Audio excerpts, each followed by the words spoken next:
لیکن پنجاب میں جم کر ہم دیکھ رہے ہیں بارش کے ژالہ باری ہو رہی ہے. تو ذرا اسلام آباد کا بھی ویدر اسلام آباد کا ویدر تو ویسے حسین رہتا ہی ہے, اور بڑا اسلام آباد کا ویدر ویسے تھوڑا سا بے وفا بھی ہے, لیکن یہ دیکھیں کیا حسین مناظر, وہ پیچھے مارگلا کی آپ کو پہاڑیاں نظر آ رہی ہیں, اور یہ ہفتہ او ہو. چلو اسلام آباد سے ہمارے ساتھ موجود ہیں غلام اویس, تو ان سے جانیں گے کیا قسم کے تفصیلات ہیں, کیا اپڈیٹس ہیں.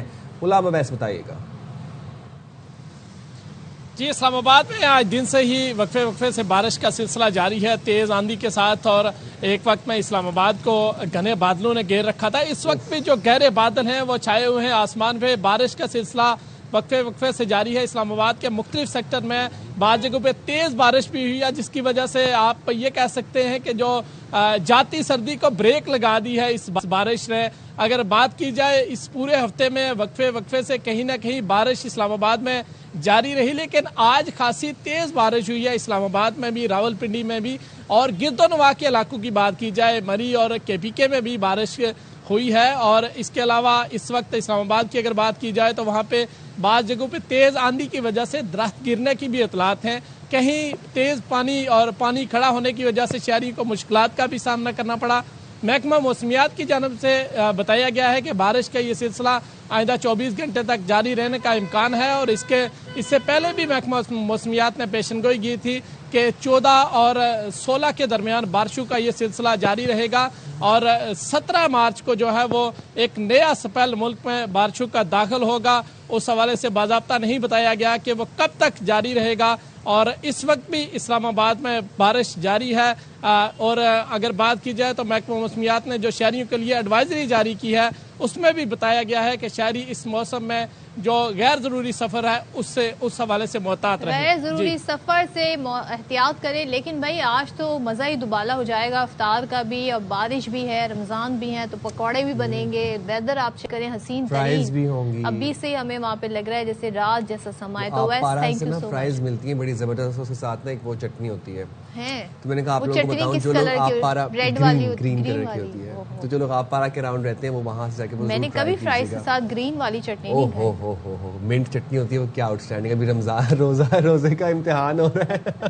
اوور آل پورے ملک میں کیا چل رہا ہے جناب؟ اسلام آباد میں تو ہم دیکھ رہے ہیں موسم حسین ہو گیا ہے, لاہور میں بھی موسم نے کچھ کروٹ لی ہے, لیکن کراچی میں یہ کروٹ اپوزٹ کروٹ ہے, کیونکہ یہاں پر ایک دم سے گرمی آ گئی ہے. تو کراچی میں موسم کچھ دنوں کے لیے بدلا ہم دیکھ رہے ہیں. موسم سورج جو ہے وہ اپنی تیور دکھا رہا ہے, لیکن ساتھ ہی ساتھ ہم دیکھ رہے ہیں کہ بازاروں میں رش بھی ہے اور لوگ عید کی شاپنگ بھی کر رہے ہیں. تو ڈائریکٹر محکمہ موسمیات ہمارے ساتھ موجود ہیں, ان سے ذرا جانیں. عرفان ورک صاحب, بہت شکریہ آپ نے پروگرام کے لیے وقت نکالا. تو بتائیے گا عرفان صاحب, ذرا سب سے پہلے ہم جان لیتے ہیں کہ بھائی یہ جو جہاں پر بارش ہو رہی ہے, بالخصوص پنجاب کی ہم بات کریں, تو کیا امکان ہے 24 گھنٹے بارش رہے گی اور اس کے بعد مزید ایک نیا اسپیل آنا ہے؟ اسلام آباد میں تو بتایا گیا 17 سے جی ایک نیا اسپیل آ رہا ہے, ذرا ہمیں تھوڑی اپڈیٹ دیجیے گا. دیکھیں جی, محکمہ موسمیات نے اس حوالے سے ایک پریس ریلیز جاری کی تھی, اور اس میں یہ جو ہے نا بتایا تھا کہ بلائی علاقوں میں جو ہے نا بارش والا سلسلہ جو ہے نا وہ داخل ہونے جا رہا ہے. تو یہ کل جو ہے صبح تک جو ہے نا پاکستان کے بالائی علاقوں میں موجود رہے گا, جس میں بالائی خیبر پختونخوا کے علاقے بھی ہیں, گلگت بلتستان کے علاقے ہیں, اس کے علاوہ کشمیر کے علاقے ہیں, اور جو بالائی پنجاب کے علاقے ہیں باشمول اسلام آباد, راول پنڈی. یہ ابھی سلسلہ ابھی بھی جو ہے نا وہ بارش ہو رہی ہے, اور اس میں کچھ تھوڑی ساری بریک آ سکتی ہے. آج رات لیٹ نائٹ دوبارہ سے بارش ہوگی, اور کل بھی جو ہے نا وہ بارش کے چانسز ہیں. کل یہ کسی بھی وقت جو ہے نا یہ پاکستان کے علاقوں سے نکل جائے گا, اور اس کے بعد اگلے آنے والے جو 24 گھنٹے ہوں گے اس میں موسم جو ہے نا پاکستان کے بیشتر علاقوں میں موسم خشک ہی رہے گا. تاہم ایک اور سپیل جو ہے نا وہ انٹر ہوگا 17 تاریخ کی رات کو. جی اچھا, ایک اور سپیل آپ کہہ رہے ہیں کہ 17 تاریخ کی رات کو انٹر ہوگا, لیکن ان سارے سپیلز کے بیچ کراچی میں آپ کو لگتا ہے کبھی نہ کبھی کہیں نہ کہیں کوئی بارش کا امکان, کوئی بوندا باندی, کوئی رم جھم کچھ ہو سکتا ہے؟ دیکھیں, جو اگلا سپیل آئے گا انشاءاللہ ہم وہ ایکسپیکٹ کر رہے ہیں کہ وہ پاکستان کے جو جنوبی علاقے ہوں گے ان کو بھی اثر کرے گا, ان پر بھی افیکٹ ہوگا. اس میں بلوچستان کے علاقے ہوں گے, بلوچستان میں کافی علاقوں میں جو ہے نا بارش ہوگی. اس کے علاوہ سندھ کے علاقوں میں بھی کہیں بارش ہو سکتی ہے. باشمول کراچی بھی ہم ایکسپیکٹ کر رہے ہیں, وہاں پر بھی جو ہے نا وہ بادل تو آئیں گے, اور اس میں کسی وقت جو ہے نا وہ ہلکی بارش بھی ہو سکتی ہے. تو ابھی تو یہاں ویدر کافی گرم ہے, ایک دم سے پارا اتنا اوپر گیا ہے, خنکی بھی ہے تھوڑی بہت, لیکن اس کے باوجود ڈرائی ویدر بھی ہو رہا ہے. تو یہ بارش سے کچھ بہتر صورتحال ہوگی اگر تھوڑی بہت ڈرزلنگ بھی ہو جاتی ہے تو؟ دیکھیں یہ والا جو اسپیل ہے ابھی، یہ جو بلائی علاقوں میں جو اسپیل ابھی چل رہا ہے یہ گزرے گا. اس میں اوپر پہاڑوں پر برف باری بھی ہوئی ہے. اس سے جو ٹیمپریچرز ہوں گے، درجہ حرارت ہوں گے، اس میں کافی حد تک کمی آئے گی. ٹھیک ہے، کیا بات ہے. Thank you so much Irfan Baig Sahab, ہمیں ویدر کی کنڈیشن بتا رہے جناب. تو موسم کے حالات تو ایسے ہی ہیں، اب آپ لوگوں نے طے کر لینا ہے. عموماً ویسے میرا مشورہ یہ ہے کہ گرمی کے ہی کپڑے زیادہ بنایا کریں، کیونکہ ہمارے ملک میں زیادہ ٹائم گرمی رہتی ہے. ذرا سی ٹھنڈ لگے شال وال نکال لیں. بھائی ہم آپ لوگوں کو مشورے دے سکتے ہیں شاپنگز کے اور آنے جانے کے، کھانے پینے کے، کیونکہ ہمارے لیے تو شاپنگ بڑی مشکل ہوئی ہوئی ہے اس وقت. تو موونگ فارورڈ، اب عید آ رہی ہے، عید میں کیا فیشن ٹرینڈز ہیں؟ 2-4 کا تو مجھے پتا ہے. ایک تو خواتین کے لیے وہ بلون پینٹس چل رہی ہیں. بلون پینٹس کے علاوہ کشمیری چوڑیاں میں نے سنا ہے کہ بڑی آج کل لیکن وہ بڑی مہنگی، لیکن بھائی وہ مہنگی کتنی ہیں؟ وہ کل ہمارے رپورٹرز ہمیں بتا رہے تھے لائیو ہٹ پہ کہ وہ تقریباً 2,000-2,500 تک. یہ آئی تھنک ویری کرتی ہے کہ کہاں پر جی کس علاقے سے آپ لے رہے ہیں. اگر ذرا آپ ہائی فائی جگہ سے لے رہے ہیں تو پھر وہاں پر یہ ہوتا ہے کہ خواتین کی وہ چپل سینڈل بھی آئی ہوئی جس کے اوپر ایسے پھول لگا ہوتا ہے. آپ کو سب پتا ہے نہیں؟ وہ میں کیا آپ نے معلومات کر کے رکھی ہوئی ہے، بھجوا دی آپ نے. نہیں تو لیکن وہ خریدا ہی نہیں ہے نا ابھی تک کچھ. You know the reasons. اچھا چلے، لیکن ہم بات کپڑوں کی تو کر رہے ہیں، یہ کافی زیادہ ٹرینڈ میں. لیکن جو ایک اہم کہتے ہیں نا ایک بڑا اسپیشل چیز ہوتی ہے عید کی تیاری کی، وہ ہوتی ہے مہندی. اب مہندی میں ہم دیکھتے ہیں ہر طرح کی آج کل سائم مہندی آ گئی ہے. ایسی بھی آ گئی کہ انسٹنٹلی وہ فوری سے کلر دے دیتی ہے. اب وہ ہارمفل بھی ہو سکتی ہے. ایک وائٹ مہندی بھی تو ہوتی ہے. ہاں، ایک کیمیکل والی بھی آتی ہیں. تو ایسے میں جی اب ان ساری چیزوں میں خبردار بھی کرتے ہیں جو ڈاکٹر ہیں، ڈرماٹولوجسٹ ہیں. وہ کہتے ہیں جی جو مہندی ہے جدید دور میں وہ سیاہ اور مختلف رنگوں کی مہندی کے اثرات جو ہیں آپ کی اسکن پر خطرناک ثابت ہو سکتے ہیں، مستقل داغ بھی چھوڑ سکتے ہیں. اور اصل جو مہندی ہوتی ہے نا اس کا رنگ ہوتا ہے تھوڑا سا نارنجی، تھوڑا سا اورنجش اس کا کلر ہوتا ہے. جو بلیک ہوتی ہے وہ تو پھر ذرا سی خطرناک بھی ہوتی ہے، اس میں کیمیکلز یوز کیے جاتے ہیں. تو بہتر یہ ہے کہ جی آپ آرگینک چیزوں کا استعمال کریں. اور ایک ہی دن 2 دن کی بات ہوتی ہے، اس کے بعد تو وہ خود سے ہی ہٹنا شروع ہو جاتی ہے مہندی. اچھا، 2 دن میں ہٹ جاتی ہے؟ ہاں، کیونکہ ظاہر ہے وہ آپ کو کام شام کرنے ہوتے ہیں، کچن میں جنے جانا ہوتا ہے، تو ہاتھ پاؤں دھونے کی وجہ سے. لیکن وہ ورکنگ ویمن جو مہندی اس لیے نہیں لگاتی کیونکہ انہوں نے دفتر جانا ہوتا ہے، انہیں ٹائم ہی نہیں ملتا. تو میں وہی کہہ رہا ہوں آپ لوگ لگا لیں، کچھ نہیں ہوتا. دفتر جانا بھی ہے تو دفتر والے بھی دیکھ لیں گے مہندی، تو اس اوکے. آپ وہ کریں جو آپ کو پسند ہے اس عید پہ، اور اپنی خواہشات کا بالکل آپ لوگ خیال رکھیں. کیونکہ وہ ایک لمبی لائن لگی ہوتی ہے، اس میں آپ کی باری آتے آتے صبح ہو جاتی ہے.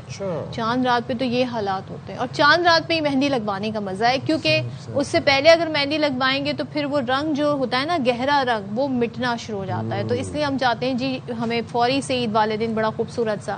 لیکن ہم یہاں پر کیمیکل کے نقصانات پر بات کرنا چاہ رہے ہیں کہ اس سے کیسے بچا جائے. اچھی خالص مہندی جو ہوتی ہے اس کی پہچان کیا ہوتی ہے، اور خدا نخواستہ اگر کسی کی کیمیکل والی مہندی لگ گئی ہے تو پھر اس کے پاس آپشنز کیا ہیں، کیسے اسے ٹریٹ کیا جا سکتا ہے. یہ تو میں دیکھ رہا ہوں یہ فوٹیجز کے اندر، یہ تو یہ تو بہت ڈیزاسٹر، اللہ معاف کرے. یہ تو اسکن برن ہو گئی. اگر کسی ایونٹ سے پہلے کوئی لگا لے اور خدا نہ خاصہ اس کو اس طرح کا کوئی ریئیکشن ہو جائے تو پھر بڑی خطرناک بات ہے. اللہ نہ کرے کسی کو اس کی شادی سے پہلے اگر ایسا کوئی ریئیکشن ہو جائے تو پھر بھائی کسی بھی موقع پہ ہونا ٹھیک نہیں. چلے جی اسکن اسپیشلسٹ ڈاکٹر عائشہ حمیرہ ہمارے ساتھ، ان سے بات کر لیتے ہیں. عائشہ تھینک یو سو مچ. السلام علیکم. وعلیکم السلام. تو ذرا ہم یہ جاننا چاہ رہے ہیں جی اچھی مہندی کون سی ہوتی ہے اور کیمیکل مہندی کی کیا پہچان؟ دیکھیں یہ تو بڑے کامنلی کیسز ہیں جو کہ شادی سے پہلے بچوں کے ساتھ بھی ہوئے ہیں، اور ہر عید کے بعد ہماری او پی ڈیز کے اندر یہ ریئیکٹیو کیسز آتے ہیں. اس کو کانٹیکٹ ڈرمیٹائٹس کہتے ہیں. جو بھی آج کل کیمیکل والی مہندی ہے اس کی وجہ سے یہ آپ کے اسکن کے اوپر ریئیکشن ہوتا ہے، اس کی وجہ سے پوری اسکن آپ کی برن ہو جاتی ہے. پھر اس کے جو نشانات ہوتے ہیں وہ جانا بھی ایک چیلنج ہوتا ہے. اگر آپ ارلی ٹریٹمنٹ کرا لیتے ہیں تو جلدی چلے جاتے ہیں نشانات، لیکن اگر آپ اس کو اور ڈیلیٹ کرتے ہیں تو پھر اس کے لیے بھی بہت سارا آپ کو 6 مہینے سال آپ کو لگ جاتا ہے بعد میں نشانات کو ٹریٹ کرنے کے لیے بھی. آپ کا کویسچن تھوڑا سا چیلنجنگ ہو جاتا ہے ہمارے سائٹ پہ بھی، کیونکہ یہ بتانا بہت مشکل ہے آج کل کے دور میں کہ کون سی مہندی پیور ہے اور کون سی مہندی پیور نہیں ہے. لیکن بہت کامنلی وہ جو ریڈ مہندی چلی ہوئی ہے نا جسے ہم انسٹنٹ رنگ دینے والی مہندی کہتے ہیں، اس کے اندر میجرلی بہت ہائی کیمیکل ہوتا ہے. اس مہندی کو اوائڈ کرنا چاہیے. اور میں یہ کہتی ہوں کہ وہ مہندی آپ پہلے ایٹ لیسٹ تھوڑی سی ٹرائی کر لیں، 24 آورز آپ ویٹ کر لیں تھوڑے سے حصے کے اوپر. اگر آپ کو کوئی ریئیکشن نہیں آتا تو آپ وہ مہندی اپلائی کریں. یہ سب سے بیسٹ سیفٹی پروٹوکول ہے. اچھا، اور یہ جو سیاہ مہندی میں شامل ہوتے ہیں کچھ کیمیکلز، یہ آپ کی اسکن کے ساتھ کرتے کیا ہیں ویسے؟ یہ کیسے ریئیکٹ کرتے ہیں؟ دیکھیں الرجی ریئیکشنز کسی بھی پروڈکٹ سے، کسی بھی کاسمیٹک سے جس طریقے سے نارملی ہوتا ہے، تو بالکل اسی طریقے سے جو مہندی ہے ان کے اندر کچھ ایسے سرٹن کیمیکلز ہوتے ہیں جو کہ آپ کی اسکن کے لیے ہارش ہوتے ہیں. وہ آپ کی اسکن کی پی ایچ کو سوٹ نہیں کرتے. جیسے ہی وہ آپ کی اسکن کے اوپر ان کانٹیکٹ آتے ہیں تو آپ کی اسکن کے اوپر سڈنلی ایچنگ یا برننگ سینسیشن اسٹارٹ ہو جاتی ہے. اچھا، اگنورینس وہاں ہوتی ہے جہاں لوگ اس کو سیریس نہیں لیتے. جیسے ہی آپ مہندی لگائیں تو فوراً سے آپ کو ایسا محسوس ہو کہ یہ میری اسکن پہ برن کر رہی ہے تو آپ فوراً سے واش کر دیں. نہیں، لوگ اس کو لگا کے بیٹھ جاتے ہیں، 10 منٹ 15 منٹ انتظار کرتے ہیں تو پھر وہ آپ کے اندر سے اسکن لیئر کو برن کرتی ہے، اس کے اندر ریئیکشن کریٹ ہوتا ہے جس کی وجہ سے پھر آپ کو مزید اس میں انفیکشن ہو جاتا ہے. کبھی کبھی پانی بھر جاتا ہے، پس بن جاتی ہے. لوگ اس کو نہیں نگلیکٹ کر رہے ہوتے ہیں. اور سب سے غلطی جو زیادہ کرتے ہیں وہ گھر میں رکھے ہوئے، جو بھی کسی نے کہا کہ اگر آپ اس کے اوپر جو ہے ایلو ویرا لگا لیں، ٹوتھ پیسٹ لگا رہے ہیں، آپ اس طرح کی چیزیں لگا لیں تو یہ ہیل ہو جائے گا. اور لوگ پھر وہ ٹوٹ کاسٹ کرنا شروع کر دیتے ہیں اور پھر وہ 5-5 10-10 دن تک اس کو لگاتے رہتے ہیں. پھر کچھ نہیں ہوتا تو پھر وہ ڈاکٹر کے پاس آتے ہیں. جب وہ ڈاکٹرز کے پاس آتے ہیں تو اس ٹائم تک کیس بہت بگڑ چکا ہوتا ہے. پھر اس میں سیکنڈری انفیکشن ہو جاتا ہے. پھر ہم ان کو اینٹی بایوٹکس دیتے ہیں کچھ عرصے کے لیے، پھر ٹاپیکل آئنٹمنٹس دی جاتی ہیں. پہلے اس انفیکشن کو، اس انفلیمیشن کو ختم کیا جاتا ہے. پھر اس کے بعد آپ کے نشان رہ جاتے ہیں. پھر وہ نشان کو ریموو کرنا ایک اور چیلنج ہوتا ہے. اس کے لیے کوئی لیزر ہوتی ہے یا کیا؟ اس کے لیے کیا ٹریٹمنٹ ہوتا ہے نشان؟ ہاں، اس کے لیے کیمیکل پیلز ہوتی ہیں، لیزرز ہوتی ہیں، بٹ ڈیپینڈ کرتا ہے کہ ڈگری آف برن کیا ہے. اگر بہت سیویئر برن ہے تو فوراً سے آپ ٹریٹمنٹ نہیں دیتے، 1 month 2 months کا گیپ لیتے ہیں. پھر اس کے بعد ہم سلولی اینڈ گریجولی پیشنٹس کو شفٹ کرتے ہیں. کبھی کبھی لیزرز بہت زیادہ ہیلپ کرتے ہیں. اگر مائلڈ گریڈ لیزرز آپ استعمال کروائیں تو وہ بہت ہیلپ کرتے ہیں نشانات کو ختم کرنے میں. بٹ اگین اس کے سیشنز ہوتے ہیں جو کہ 3 weeks یا 4 weeks اپارٹ کیے جاتے ہیں، کیونکہ ظاہر ہے لیزر اٹ سیلف ایک برننگ ڈیوائس ہے تو ہم اس کو بھی فوراً سے جلدی ون سیشن میں وہ رزلٹ نہیں ملے گا. لیکن آپ نے شروع میں کہا کہ ایچنگ ہوتی ہے، تھوڑی سی برننگ فیل ہوتی ہے. لوگ اسے اکثر سمجھتے ہیں جی مہندی جب ڈرائی ہوتی ہے نا تب ذرا ایچنگ ہوتی ہے، تو یہ اس ڈرائینس میں اور اس ایچنگ میں کیا فرق ہے؟ اچھا، آپ نوٹس کیجئے گا صدف کہ مہندی جب ہم لگاتے ہیں تو وہ ٹھنڈک کا احساس ہوتا ہے. اس میں جب مہندی ڈرائی ہو رہی ہوتی ہے تو ایسا ہمیں کوئی ایسی برننگ نہیں ہوتی ہے، کھچاوٹ ہوتی ہے. کھچاوٹ از نارمل کہ وہ کوئی چیز آپ کی اسکن پہ ڈرائی ہو رہی ہے تو ظاہر ہے وہ اندر سے کھچاؤ آپ کو فیل ہوگا. لیکن جیسے ہی آپ کو برننگ کا احساس ہو اور اتنی برننگ ہو کہ آپ کو محسوس ہو کہ یہ مجھے ڈسکمفرٹ کریے یہ، یا مجھے تھوڑا سا پینفل لگ رہی ہے یا یہ نارمل نہیں ہے، تو آپ اس کو فوراً واش کر دیں، اٹس بیٹر. لیکن سب سے اچھی چیز یہ ہوتی ہے کہ اگر آپ 24 hours پہلے ہی ایک تھوڑا سا پیچ لگا کے ٹرائی کر لیں تو وہ آپ کے لیے زیادہ سیفٹی رکھتا ہے. لیکن اتنی میں سمجھتی ہوں اویئرنیس کے بعد بھی مارکیٹس میں اویلیبل ہیں اور لوگوں کو بھی اس بارے میں اچھی جو وائٹ کلر کی ہوتی ہے یہ کوئی مہندی ہوتی ہے یا کچھ اور design? All are chemicals actually. دیکھیں کچھ چیزیں ہماری گورنمنٹ لیول کے اوپر بھی آئی تھنک ہم لوگ کی رسپانسبلٹی بنتی ہے کس طرح کی چیزوں کو بین کیا جائے، جہاں سے یہ میکنگ ہو رہی ہے اس لیول پہ بین کیا جائے. اور کچھ آئی تھنک جو ہم لوگ عوام ہیں ان کی بھی رسپانسبلٹی ہے، ان کو اتنی اویئرنیس دی ہی اسی لیے جاتی ہے. آپ کے پروگرام کے تھرو ہم بھی بار بار بات کر رہے ہوتے ہیں کہ آپ تھوڑی سی چیزوں کو چیک کر لیں تو زیادہ بہتر ہے. ہمارے یہاں لوگ جو ہے نا وہ سستی چیزوں کے پیچھے زیادہ بھاگتے ہیں، تو پھر وہ اس لیے اس طرح کی کیمیکل والی چیزیں ان کو مل جاتی ہیں. پلس ان کو یہ آسان لگتا ہے کہ ہم لگائیں گے اور 5 منٹس کے اندر ہمیں رنگ آ جائے گا، تو وہ اس وجہ سے لوگ پرابلم میں آتے ہیں. اسکن کے ساتھ ساتھ اکثر لوگ بالوں میں بھی یوز کرتے ہیں، تو یہ بالوں کے لیے بھی اتنی ہارمفل ہے؟ بالوں کے اندر بھی ہارمفل ہے. بال گرے شروع ہونا اسٹارٹ ہو جاتے ہیں. آپ دیکھیں چھوٹے چھوٹے لڑکوں کو، لڑکیوں کو آج کل بال سفید ہو رہے ہیں. اس کا ریزن یہی ہے کہ ہائیلی کیمیکلز استعمال کیے جا رہے ہیں، چاہے وہ ڈائی کی فارم میں ہو، چاہے وہ انسٹنٹ شیمپوز ہوں، انسٹنٹ ڈائز ہوں. تو اس طرح کی جو بھی انسٹنٹ والی چیز ہوگی اس میں کیمیکل زیادہ ہوگا. جب کیمیکل زیادہ ہوگا تو ڈیفینیٹلی وہ آپ کے بالوں کو ڈیمیج بھی کرے گا اور گرے بھی کرے گا، کیونکہ اسکن کا معاملہ تھوڑا زیادہ سینسٹیو ہوتا ہے. اس میں ریئیکشن زیادہ جلدی اپیئر ہو جاتا ہے، اس وجہ سے اسکن کے لیے آپ کو زیادہ پرابلمٹک ہوتا ہے. اور یہ آن لائن منگوانی چاہیے مہندیاں، مہندی کونز، کیا کیسے کہاں سے لیں؟ یہ تو دیکھیں آن لائن، اور کیونکہ جو فزیکل مل رہی ہیں اس کا بھی یہی حال ہے. اب ایک پیشنٹ لاسٹ ٹائم میرے پاس OPD میں آئی، میں نے سوال اس سے کیا تھا، میں نے کہا تو اتنی اویئرنیس ہو گئی ہے آپ نے کیوں یہ کیا؟ کہنے لگی بس وہ گھر کے قریب ہمارے تھا اور سب لڑکیاں جمع ہوئی، ہم نے کہا یہاں سے مہندی لگا لیتے انسٹنٹلی، تو وہ ہم نے تو یہ کہہ نہیں سکتے آپ کہ یہ آن لائن ہے یا فزیکل ہے. آج کل تو ہر جگہ ہر چیز مل رہی ہے. I think check and balance Hare level پہ ہونا چاہیے، اور جہاں سے میکنگ ہو رہی ہے وہاں سے کوئی چیک اینڈ بیلنس بالکل. اچھا، کچھ برانڈز ہیں جن کے ہم نام ظاہر نہیں لے سکتے، لیکن وہ جو ہے آرگینک پروڈکٹس ہیں ان کے ہوتے ہیں، تو کوشش کریں کہ آپ ان سے ہی مہندی خریدیں. آرگینک کے نام پہ بھی بہت کچھ ہوتا ہے یہاں پہ صدف. آرگینک بھی it's not a safe thing کہ اگر کوئی آرگینک ہوگا تو وہ سیف ہوگا.